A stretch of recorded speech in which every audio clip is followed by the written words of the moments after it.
Hello everyone. तो आज हम करेंगे क्लास 10th साइंस का चैप्टर 15 आवर इन्वायरमेंट।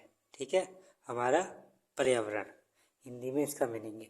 ठीक है, तो आवर इन्वायरमेंट, इन्वायरमेंट ऐसा वर्ड है जो आपने बहुत बार क्या होगा सुना होगा अपने आसपास। ठीक है, न्यूज़पेपर के अंदर, टेलीविज़न के अंदर, या आपके एल्डर्स जो बड़े होते हैं वो बोलते हैं कि जो एनवायरनमेंट अब है और जो पहले के समय में था वो क्या था, अलग है। ये आपके घरों में बड़े लोग बोल भी देते होंगे कभी कभी। तो एनवायरनमेंट वर्ड आपने सुना हुआ होगा। ठीक है, या फिर बोल देते हैं कि हेल्दी एनवायरनमेंट में क्या करना चाहिए, हमको वर्क करना चाहिए। या फिर आपने सुना होगा कंट्री जो हमारी कंट्री है, बड़ी बड़ी जो कंट्री है हमारी, उनमें क्या करता है, जो एनवायरनमेंट के इशू रेगुलर बेसिस पे क्या होते रहते हैं, न्यूज़पेपर में आते रहते हैं। ठीक है, एनवायरनमेंट के इशू। तो आपने एनवायरनमेंट वर्ड सुना होगा। ठीक है, तो आज पढ़ेंगे हम एनवायरनमेंट है क्या। ठीक है, तो एनवायरनमेंट का मीनिंग क्या है, anything that surround us is collectively known as environment. कि कुछ भी चीज़ें जो हमें क्या कर रही है, सराउंड कर रही है, हमारे चारों तरफा है, उनको हम कलेक्टिवली क्या बोलेंगे, एनवायरनमेंट बोलेंगे। ठीक है, जैसे ये कोई इंसान है और इसके चारों तरफा, ठीक है, जो भी है, wind, water, sand, soil, living thing, non living thing, इसके चारों तरफ जो भी है इसे क्या बोलेंगे, इसका क्या है, एनवायरनमेंट है। ठीक है, अब पढ़ते हैं, रीडिंग करेंगे। We have heard the word environment often being used on the television, in newspapers and by people around us. क्या है मतलब, आपने ये वर्ड सुना हुआ होगा, एनवायरनमेंट सुना होगा बहुत बार। क्या है, टेलीविज़न के अंदर या न्यूज़पेपर में, या फिर आपके आसपास के लोग भी बोल देते हैं। Our elder tell us that the environment is not what it is use to be earlier. या हमारे बड़े क्या कहते हैं कि जो एनवायरनमेंट अब है वो पहले के समय में नहीं था। मतलब पहला जो एनवायरनमेंट था, जो पुराने ज़माने में जो एनवायरनमेंट था वो क्या था, बहुत ही बढ़िया था। और अब के इसमें क्या हो गया, प्रदूषण ज़्यादा हो गया है। ठीक है, व्हीकल्स की वजह से। तो अब का एनवायरनमेंट क्या हो गया है, पॉल्यूटेड हो गया है। और जो पहला एनवायरनमेंट था वो क्या था, क्लीन था। क्योंकि पहले हर एक के पास क्या नहीं होते थे, व्हीकल्स नहीं होते थे, तो एनवायरनमेंट हमारा क्या होता था, क्लीन होता था। Other say that we should work in a healthy environment. या कोई क्या कहे कि हमें कैसे एनवायरनमेंट में वर्क करना चाहिए, हेल्दी एनवायरनमेंट में। And global summit involving the developed and developing countries are regularly held to discuss environmental issue. या जो डेवलप या डेवलपिंग कंट्रीज रेगुलरली किस पे डिस्कस करती है, एनवायरमेंटल इशू पे। तो इस चैप्टर में हम किसके बारे में पढ़ेंगे, एनवायरनमेंट के बारे में पढ़ेंगे। In this chapter we shall be studying how various component in the environment interact with each other. तो इस चैप्टर में हम क्या देखेंगे, क्या पढ़ेंगे कि वेरियस कंपोनेंट एनवायरनमेंट के अंदर एक दूसरे से कैसे इंटरेक्ट कर रहे हैं या फिर कैसे कनेक्टेड है। And how we impact the environment, और हम पर ये कैसे, हम इन पे कैसा इम्पैक्ट पड़ रहा है। ठीक है, इन पे। Ecosystem, what are its component. तो क्या पढ़ेंगे, इकोसिस्टम क्या है और इसके कंपोनेंट क्या है। All organism such as plants, animal, micro organism and human being as well as the physical surrounding interact with each other and maintain a balance in nature. तो सारे ऑर्गेनिज्म जैसे कि प्लांट हो गए, एनिमल हो गए, या फिर माइक्रो ऑर्गेनिज्म हो गए, ह्यूमन बीइंग हो गए। फिजिकल सराउंडिंग मतलब लैंड, सॉइल, ठीक है, एयर, सनलाइट, ये क्या है, physical surrounding. Temperature, interact with each other and maintain a balance in nature. तो ये क्या करेंगे, एक दूसरे से क्या करेंगे, इंटरेक्ट करेंगे, मतलब इंटरलिंक होंगे, और क्या करेंगे, बैलेंस करके रखेंगे नेचर को। All the interacting organisms in an area together with the non living constituent.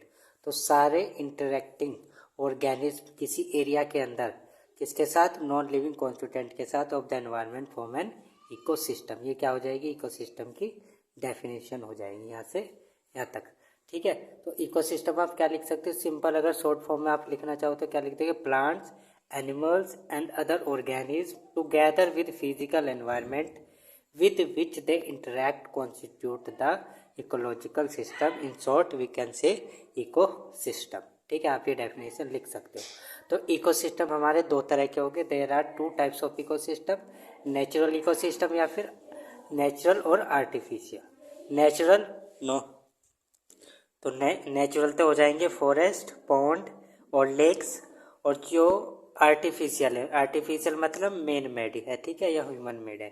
ठीक है, वो कौन सा हो जाएगा, गार्डन, क्रॉप फील्ड, ये क्या है, आर्टिफिशियल इकोसिस्टम। ठीक है, या फिर कल्टीवेटेड सिस्टम, और नेचुरल को बोल देंगे हम नॉन कल्टीवेटेड सिस्टम भी। ठीक है, तो नेचुरल इकोसिस्टम में क्या आ जाएगा, ठीक है, फॉरेस्ट, ग्रासलैंड, डेजर्ट, ये सब क्या नेचुरल इकोसिस्टम, और आर्टिफिशियल सिस्टम हो जाएंगे। Thus, an ecosystem consists of a biotic component, biotic बोलते हैं लिविंग थिंग्स को, जैसे कि प्लांट्स, एनिमल्स या ऑर्गेनिज्म बोलेंगे बियोटिक कंपोनेंट। तो इकोसिस्टम में क्या है, एक तो बियोटिक कंपोनेंट एंड अबियोटिक कंपोनेंट है। अबियोटिक कंपोनेंट हो जाएंगे नॉन लिविंग थिंग, जैसे temperature, rainfall, wind, soil and minerals. ठीक है, इकोसिस्टम कंसिस्ट ऑफ बियोटिक। ठीक है, तो इकोसिस्टम में क्या होगा, बियोटिक कंपोनेंट होगा जैसे बोलते हैं लिविंग ऑर्गेनिज्म, और अबियोटिक कंपोनेंट होंगे वो क्या हो जाएगी, temperature, rainfall, wind, soil and minerals, या फिर physical factor. For example, if you visit a garden you will find a different plant such as grasses, trees, flower bearing plants like rose, jasmine, sunflower, and animals like frog, insect and birds. All these living organisms interact with each other and their growth. ठीक है, तो क्या हुआ है, हमने क्या example लिया है कि एक गार्डन है, ठीक है, ये गार्डन है एक, ठीक है, इसके अंदर क्या है, प्लांट्स, ठीक है, इसमें क्या है, फ्लावर है और इंसेक्ट्स है। ठीक है, ये इंसेक्ट्स है, इसमें फ्रॉग हो गया, बर्ड्स हो गया, ठीक है, इंसेक्ट्स है। तो ये क्या कर रहे हैं, ठीक है, तो इसमें क्या है, फ्लावर्स है, फ्लावर से इंसेक्ट है, इंसेक्ट क्या हो गया, फ्लावर्स पे बैठेंगे, और फ्लावर क्या यूज़ कर रहा है, सनलाइट, वाटर, ठीक है, क्या हो गया इसका एनवायरनमेंट, और यहाँ पे क्या है, ये एक दूसरे के ऊपर क्या है, इंडिपेंडेंट है, ठीक है, या फिर इंटरकनेक्टेड है, ठीक है, या इंटरेक्ट कर रहे हैं। तो ये क्या बना दिया, एक इको सिस्टम। ठीक है, इसे बोलते हैं ecosystem. All this living organism interact with each other. तो सारे लिविंग ऑर्गेनिज्म में क्या है, इंटरेक्ट कर रहे हैं एक साथ, and their growth, reproduction and other activity are affected by the abiotic component of ecosystem. उनकी ग्रोथ और रिप्रोडक्शन और जो अदर एक्टिविटी है किससे अफेक्ट हो रही है, एबियोटिक कंपोनेंट, जैसे कि टेम्परेचर, सनलाइट, वाटर, मिनरल्स, इनसे क्या हो रही है, इनकी जो ग्रोथ है, रिप्रोडक्शन है और एक्टिविटी क्या इफेक्ट हो रही है। सो गार्डन इज एन इकोसिस्टम। तो गार्डन को हम क्या कह सकते हैं कि गार्डन क्या है, एक इकोसिस्टम है। ठीक है, other type of ecosystem are forest, pond and lake, these are natural ecosystem. मैंने अभी पहले भी बताया था आपको कि जो फॉरेस्ट है, पॉन्ड है और जो लेक है, क्या हमारे नेचुरल इकोसिस्टम है। While garden and crop field are human made या फिर आर्टिफिशियल इकोसिस्टम। ठीक है, we have seen in earlier classes that organisms can be grouped as producer, consumers and decomposers. हम पहली क्लासेस में पढ़ चुके हैं कि हमने ऑर्गेनिज्म को ग्रुप में डाला है, प्रोड्यूसर को, कंज्यूमर्स एंड डिकम्पोजर्स। ठीक है, क्या ग्रुप बनाए हैं हमने ऑर्गेनिज्म के, और ये किसके बेस पे बनाए हैं कि किस तरह से अपना जीवन व्यतीत कर रहे हैं, मतलब ले रहा है, खाने पीने की चीज़ें कैसे ऑब्टेन कर रहे हैं अपनी। ठीक है, according to the manner in which they obtain their sustenance from the environment, कि ये एनवायरनमेंट के अंदर किस तरह सस्टेन कर रह रहे हैं। Let us recall what we have learned through the self-sustaining ecosystem created by us above. Which organisms can make organic compound like sugar, starch from inorganic substances using the radiant energy of the sun in the presence of chlorophyll. तो कौन से organism होके जो organic compound बनाते हैं, जैसे कि sugar हो गया, स्टार्च होगा, किससे, इनऑर्गेनिक सब्सटेंस से, कार्बन डाइऑक्साइड, वाटर, ये क्या इनऑर्गेनिक सब्सटेंस है, और ऑर्गेनिक सब्सटेंस हो जाएगा सुक्रोज, ग्लूकोज। ठीक है, ये होते हैं ऑर्गेनिक सब्सटेंस। तो क्या करेंगे, इनऑर्गेनिक सब्सटेंस से क्या बनाएंगे, ऑर्गेनिक सब्सटेंस, और क्या किसकी प्रेजेंस में, सनलाइट की और क्लोरोफिल की प्रेजेंस में, उन्हें हम क्या बोलते हैं, प्रोड्यूसर्स। ठीक है, all green plant and certain bacteria, all green plants and certain bacteria which can produce food by photosynthesis come under this category are called producer. तो ये सारे ग्रीन प्लांट हो गए और बैक्टीरिया हो गए, ठीक है, जो अपना फूड किससे बनाएंगे, फोटोसिंथेसिस से, सब इस कैटेगरी में आएगी, किसमें, प्रोड्यूसर्स में। Organics depend on the producer इधर डायरेक्टली और इनडायरेक्टली फॉर देयर सस्टेनेंस। तो वो ऑर्गेनिक जो किसके ऊपर डिपेंड होंगे, प्रोड्यूसर की, या फिर डायरेक्टली या फिर indirectly. These organisms which consume the food produced either directly from producer or indirectly by feeding on the other consumers are the consumers. तो इसे हम क्या बोल लेंगे, consumers। जैसे कि ये ग्रास है, ठीक है, ये क्या है, ग्रास है, और यहाँ पे क्या है, एक डियर है, ठीक है, डियर है, फिर यहाँ पे क्या है, एक लोयन है।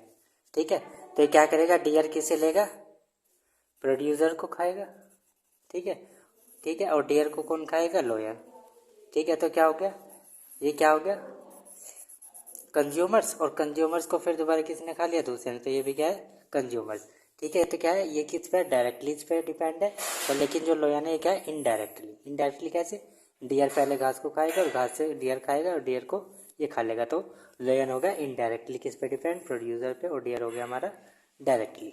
तो इस तरह से क्या हो गया, डिपेंड हो गए, ठीक है। तो डिपेंड प्रोड्यूसर इधर डायरेक्टली और indirectly, this organism which consume the food produce इधर डायरेक्टली द कंज्यूमर्स, इन्हें बोलेंगे हम consumers. Consumers can be class variously in herbivores, carnivores, omnivores and parasite. तो जो कंज्यूमर्स है इनको भी हमने क्लासेस में क्या कर रखा है, क्लासीफाई कर रखा है। हार्बीवोर्स जो घास फूस खाएंगे, कार्निवोर्स जो सिर्फ मीट खाएंगे, ओमनिवोर्स जो दोनों चीज़ें खाएंगे, घास फूस भी और मीट भी, एंड पैरासाइट जो लिविंग बॉडी के ऊपर रहते हैं, ठीक है, उन्हें बोलते हैं parasite. Can you give example for each of this category of consumers, क्या आप एग्जाम्पल दे सकते हो, ये पढ़ेंगे हम, वो क्या है ये। Imagine the situation we do not clean the aquarium and some fish and plant have died. एक सिचुएशन ली है हमने कि क्या है, एक एक्वेरियम है उसको हमने क्लीन नहीं कराया, तो क्लीन नहीं कराया तो वहाँ पे गंदगी मच गई है, और गंदगी की वजह से क्या हो जाएगी, जो उसके अंदर फिश है, जो प्लांट्स है, वो क्या हो जाएंगे, डाइड हो जाएंगे, मर जाएंगे। Have you ever thought what happen when an organism die, तो आपने कभी सोचा है कि क्या होगा जब ये ऑर्गेनिज्म मर जाएंगे। The micro organism comprising bacteria and fungi, तो माइक्रो ऑर्गेनिज्म के अंदर क्या हो जाएंगे, बैक्टीरिया हो जाएंगे, फंगी हो जाएंगे। Break down the dead remains, तो जो बचा हुआ है डेड रिमेन, इसको क्या करेंगे, ब्रेक डाउन करेंगे, ठीक है। And waste product of organism, ठीक है, वेस्ट प्रोडक्ट है ऑर्गेनिज्म का, इसको ब्रेक डाउन करते हैं। इस micro organism are the decomposer, तो जो इसको क्लीन करेंगे इन्हें बोलते हैं क्लीन एनवायरनमेंट, ठीक है। क्या करेंगे, क्लीन करेंगे एनवायरनमेंट को, क्योंकि जो डेड रिमेन्स बचा हुआ इसको क्या करेंगे, खत्म करेंगे, उसको खा जाएंगे, उसे बोलेंगे हम क्या, decomposer. As they break down the complex organic substance into simple organic substance that go into the soil and are used up once more by the plant, ठीक है। What will happen to the garbage and dead animal and plant in their absence, क्या होगा अगर ये जो decomposer है अगर ये हमारे एनवायरनमेंट के अंदर नहीं है, तो क्या होगा, तो जो गार्बेज है, डेड एनिमल्स है, प्लांट्स है, ये क्या होगी, ये एनवायरनमेंट के अंदर क्या हो जाएंगे, इकट्ठा हो जाएंगे, और हमारा एनवायरनमेंट कैसा हो जाएगा, पॉल्यूटेड। तो इनके एब्सेंस में क्या होगा, हमारा एनवायरनमेंट बहुत ही पॉल्यूटेड हो जाएगा अगर डिकम्पोजर्स नहीं है, क्योंकि डिकम्पोजर्स की वजह से क्या हो रहा है, हमारा जो एनवायरनमेंट है क्लीन होता है। तो क्या करते हैं, हमारे एनवायरनमेंट को क्लीन करते हैं, जो भी डेड एनिमल्स है, प्लांट्स है, इनको क्या कर देते हैं, डिकम्पोज, ख़त्म कर देते हैं। तो इसलिए इनको क्या बोलते हैं, डिकम्पोजर्स। तो आई होप आपको यहाँ तक समझ में आया होगा चैप्टर। इससे नेक्स्ट वीडियो में हम पढ़ेंगे फूड चेन, फूड वेब, ठीक है। तो thank you for watching this video. If you, अगर आपको अच्छा लगा हो तो प्लीज़ वीडियो को लाइक करो और सब्सक्राइब करो चैनल को। So thank you for watching this video.